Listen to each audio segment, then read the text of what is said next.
Native American stuff? It's usually the people that were the most maligned oppressed. and oppressed. Yeah. I think Native American, because it's Yale and they're very hypersensitive. You know, because the smart kids aren't violent like some of them have been. Right. The smart kids are just lose their minds, you know, and just start like spurging out. So I think the Native American stuff annoys them the most because they know the cultural appropriation element of it is such rubbish, and if they actually cared, they would quit. You know, they would quit the college that is like on a burial ground or something, you know, whatever the hell Yale is built on. I think it's because they know it's so absurd and insane, and of course they're even more upset about it because the stakes are so low. I think Native American's going to be good. I'm not sure if I can do blackface. I'll have to ask my editor about that. You can, and you must. I think I can. Why can't you? Dave Chappelle did whiteface on TV. Right, I mean, I think I can. Yeah, why not? I think I can. And so did Mariah Carey's ex-husband. Did he? The pretty one. Nick Cannon? Nick Cannon did He whiteface. did whiteface? Yeah, he did. But I think it's fine. I have But to check with don't my you editor. know that it's impossible to be racist against white people? Yes, Don't you yes. know? Isn't that the most adorable thing that people have created to try to justify black racism against white people? That it is not possible. Yeah, you know what it is, and it's this amazing combination of ignorance and condescension. Yeah. Because they're stupid and they've never read a history book and they don't understand how bigotry or hatred works or any kind of historical function or any psychological process whatsoever. And at the same time, they're trying to explain to you how you actually don't know what racism means. You see, racism isn't just, you know, thinking another race isn't as good as yours. Racism is actually a complex system of prejudice, oppression. You only have to. It can only be done if you have power, and white people have power. Black people don't have any power. It's not like there's a black president. That's weird, because at my college talk, it was black people forcing me off stage while the university administration told Chicago PD not to intervene. I mean, what are you... Where was this? Well, this is at DePaul, a Catholic university, which has some of the most enthusiastic abortion advocates on campus anywhere in America. I heard, and I don't know if this is true, Enthusiastic abortion. No, they do. It's like one of the most left-wing places in the world. But that's a funny expression. Enthusiastic abortion advocates. Oh, they love abortions. Are you kidding me? No, I'm not joking. This isn't just me. They go like, you know, is it Lindy West, the Guardian? Yeah. She's like, you know, shout your abortion. It was a feminist hashtag. It trended. They're proud of it. They're proud of murdering babies. They are perfectly happy to talk about it. They think it's a mark of pride. Like, I don't make this stuff up. I just laugh along with everybody else. You know, I didn't invent this. They love abortions. It's like a badge of honor. It's like scout badges, you know? Like, how many of you had, sister? Like, I'm serious. These people are insane. I'm a favor of abortion as long as you can't tell what it looks like. You're trying to shock me, and I am baby. You're trying to shock me, and I am unshockable. As soon as it starts looking, I mean, I'm never. I'm not a person that would ever step in and say you can and can't do anything with your body as long as the baby's in the woman's body. Technically, no, we differ on that one. We differ on that one. Well, because somebody else. Well, do you think there's a difference? I'm hardline on You're this. hardline. Yeah, because you're saying you can't tell anybody what they can and can't do with their body. Well, it isn't just about the woman's body. Once she becomes pregnant, she's responsible for another body, another soul, another human being. And let's not get into the soul thing, because we had a very unproductive conversation about that last time. But just, you know, this is another human being, and that woman has sole custody, if you like, and soul but if it's control. a cluster of cells, if it's like literally 4 or 5 cells, and it just gets sucked out. Stop it. What do we do there? Stop it. Is that okay? Stop it. You just, look, as a gay person, I have to be against abortion, because as soon as they start working out what the gay gene, whatever is it, you know, it's us that are going to get chopped. Because nobody wants a gay kid if you've got the choice. Except from Sally Cohn, the stupidest woman in America. Who's Sally Cohn? Sally Cohn, who is a Cohn, K-O-H-N, is a Jewish lesbian feminist on CNN. She's the stupidest woman in America. She's the one. Yeah, no, she is up against stiff competition. She is the stupidest woman in America. She's the one who said after Orlando. No, I'm serious. She is. She's the one after Orlando who said, "Oh, well, you know what? Actually, like, you know, conservative Christians, you know, treat us way worse than, you know, any of my moderate Muslim friends and all this." She just used a Muslim who had been trained in the, you know, had been indoctrinated in, you know, in this mosque in the north of Orlando. What is it, in Sanford in Orlando, by this guy who'd who had been there 3 weeks before, and he was on the record as saying the compassionate thing to do was to murder all homosexuals. This is what's happening in Orlando. This guy, grown up in that environment, went out, murdered 49 gay people and maimed another 50, and she's upset about people who won't bake cakes. I mean, she is the stupidest woman in America. Anyway, what were we talking about? I don't even remember. No. Culture appropriation. Abortion. Abortion, yes. The gay gene, Sally Cohn. Yes, there we go. No, she said, she famously, well, not famously because she's not famous, because she's just a sort of amusement on Twitter, but she is on CNN, weirdly. She said she'd like a gay kid. She specifically wants a gay child, which I thought was just sort of weird. And so, why not just want a healthy kid? Well, why not just want a child, or want, a smart, athletic, beautiful, popular kid? No, she wants a gay one. Why? Because she's a narcissist, and she doesn't care about anything that's going to happen to that child in its lifetime, any of the unhappy things that might happen to that child. And I'm not talking about bigotry or whatever. Let's say we cure homophobia. Great. But I'm having sex with somebody and cannot create a child with the person I love in the act of intercourse. Like, that's kind of rough, frankly. It's not great, and a lot of people don't go through their lives thinking about that, but that has occurred to me in the past. There are many reasons why you might not choose to be gay, all else being equal. And she's just a sort of narcissistic sociopath and weirdo. But most people, I think, if we believe the gay lobby, which lies and says people gays are born this way, which of course is rubbish, if we believe them, and we find, and if scientists come up, maybe they're right. If they are right, and scientists come up with this gay gene, well, what's the first group of people to go? It's me. Anyway, there's a lot of shit going on in these conversations. These sentences, they go one way and another way. Yeah, you don't that's think how my brain works. Right. I'm sorry. We were actually But you don't think that being born gay is a real thing? You said that's nonsense? It's obvious. No, it's obviously a mixture. It's obviously a mixture of nature and nurture. But the gay lobby lies and says it's all. Well, they did this in the 80s. The reason they did it is in the 80s and 90s because the religious right was saying that being gay was a bad moral choice. It was a bad lifestyle choice, right? Remember that expression? And of course, Christians would say, hate the sin, love the sinner, and all the rest of it. And there was this problem because gay people were like, the gay lobby were like, well, by their logic, they're right. What can we do with this? They said, aha, what if we're like blacks? Or what if we're like women? What if this is just what we are? Because that makes them bigots. So they invented this born this way thing. And the truth is that nobody knows. Well, did you ever see the study that was done, I believe it was out of the University of Rome, where they found a direct correlation between very promiscuous mothers and gay children?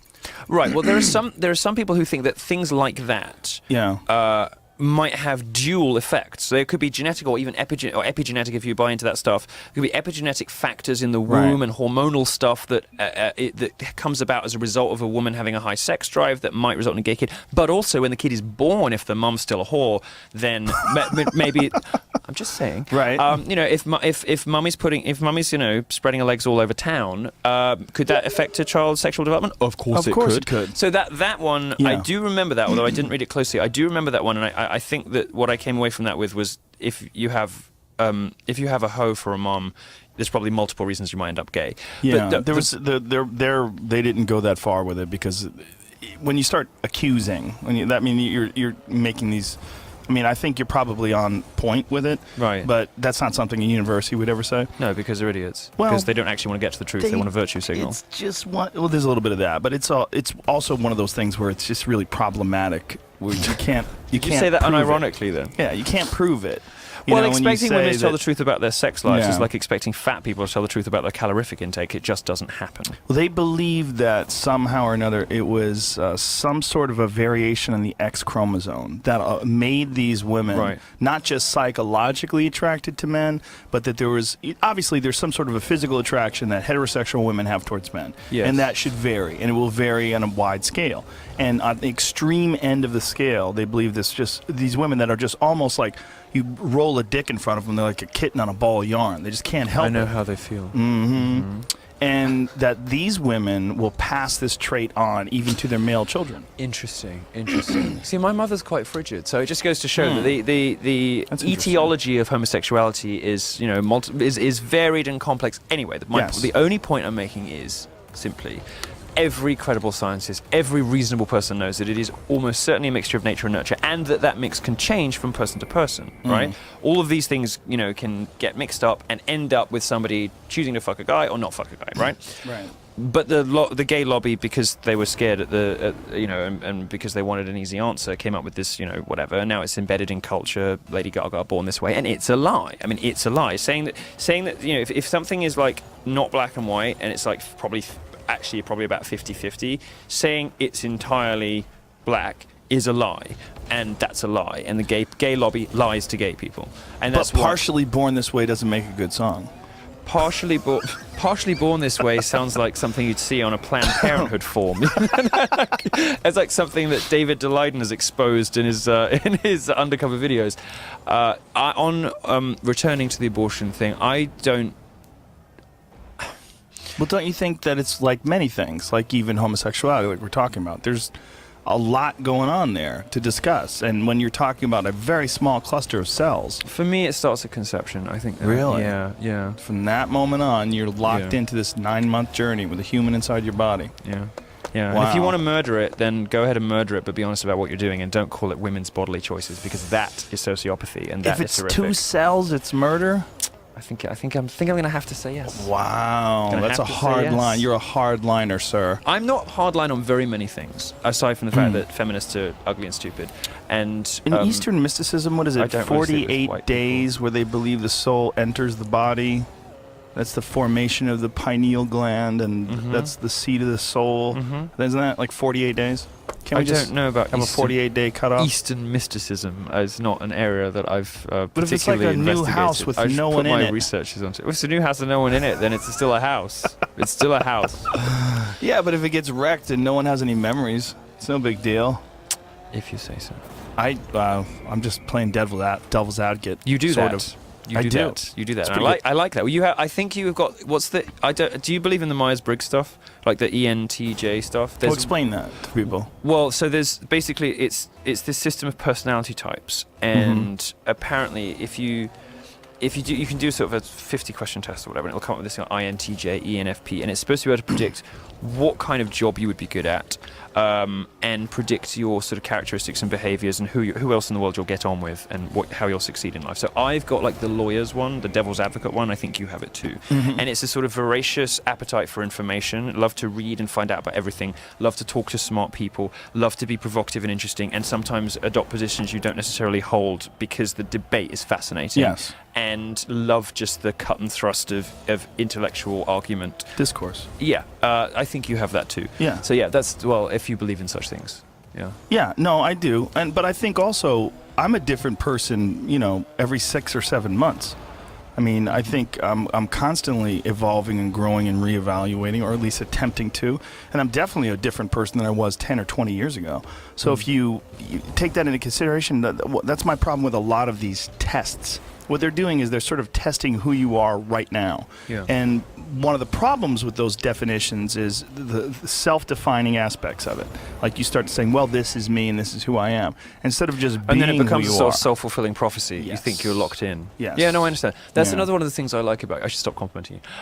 It's another one of the things I like about you is you have a great, a well-developed sense of intellectual humility, and you're always sort of open and learning, and I like that because... I think you have to be. I mean, there's no way... People I like are like that. In this day and age, we have so many subjects that you can extract information from. It is impossible to know everything about everything, and all these subjects that we're discussing, they all change. Yes. New data comes in constantly, and to pretend that you know everything about everything is just you could do that in 1990. You can't do that today. It's foolish. I mean, what they say about facts in science have a half-life of 7 years. Everything that you think you know in science becomes wrong in under a decade. And in every field, nutrition, biology, it's just constantly changing. Yeah. No, I find that fascinating. This sort of radical uncertainty about everything around you. It's very, but I think this is why people like to grasp to certainty, and it is why I'm going to hand you an argument here because because I know you don't like religion very much. This is why people like faith so much, because it gives them an anchor in a very uncertain, disintermediated sort of very uncertain, globalized, confusing world where everyone is sort of uprooted and thrown in this maelstrom where nothing, nothing seems constant or true. And local communities have been broken down by big states that take the role of parents and blah blah blah. Yes. I think people cleave to that stuff, but they also, of course, cleave to less helpful systems of belief, like feminism. Well, I think you're right, and I think you can equate those two together. And I think that a lot of what faith does, even if it's not based on a real thing, it's a scaffolding for security. It's a scaffolding for a reasonable view of the world you live in, having some moral guidelines that you can follow that allow you to live a life with more positive moments than negative moments, because you're sort of gravitating towards those in a Christian sense. Right. And you know, I don't get involved in conversations trying to, you know, sort of persuade people of the existence of God, because it's so completely pointless. But let's just say that this is a variety of belief systems from which you can choose, well, which ones are better? Because there are some that are good and some that are bad. Yes. And I would say feminism and the race baiting of Black Lives Matter and Islam are bad. Christianity, on the whole, is good, or at least it's had pretty good effects and pretty good influences. Well, it's also had some horrible effects. Sure, you know, but especially in the past. We weren't going to do this. We weren't going to do this. Sure, whatever. But well, Islam hasn't gone through the Enlightenment. I mean, I don't think it's getting one. I don't think it's getting one. Well, you don't think it's impossible? It's a possible change? I think it's highly unlikely that Islam will ever get to it. I don't think it's ever going to engage properly with the modern world. I think it just needs to be eradicated. Wow. Yeah, and I've come to this conclusion after Orlando. You know what? I've stopped being polite about Islam. I've just stopped being polite about it. I just can't. Don't you think be that's a to say people's self-hating feelings. gay guy as well? I mean, wasn't he gay? I mean, is Well, that just a rumor? There are self-hating gay Christians. They don't shoot up nightclubs. But they could. I mean, They look, haven't. like the guy who shot up those people in the movie theater in Aurora, Colorado. That guy wasn't Islamic. He was just some nutty fuck. This guy just happened to be gay, self-loathing, had guns. Yeah, but we're reading into a nutcase, right? Yes. Various different things, and as you correctly say, and I think have pinned on your Twitter account, we have a mental health problem in this country, not a gun problem, which I think is it's a disguised. Good observation. Yes. This particular guy clearly drew on things that he was being taught by his faith, and declared that he was doing it in the name of his faith and in the name of ISIS. Right? At some point, you got to take the guy at his word. At Dave some Chappelle point, has a great joke about it. I don't want to give away his bit, but essentially, it's quite a funny bit. Just do it. He goes, you can't claim something right before you do it, like right about to eat a girl's pussy. You go, Wu-Tang! Like you can't. you can't claim you're in the Wu-Tang Clan just by saying it right before you do it. I think it's fairly obvious from this guy's history. I mean, he was on the FBI watch list, but it is funny. It is funny. At some point, you've just got to accept when people say they're doing it in the name of Allah. I guess, okay, fine, we get it. Like, good. But that guy is a nut. You know, like him saying that he was doing it for ISIS, that he pledged allegiance to ISIS.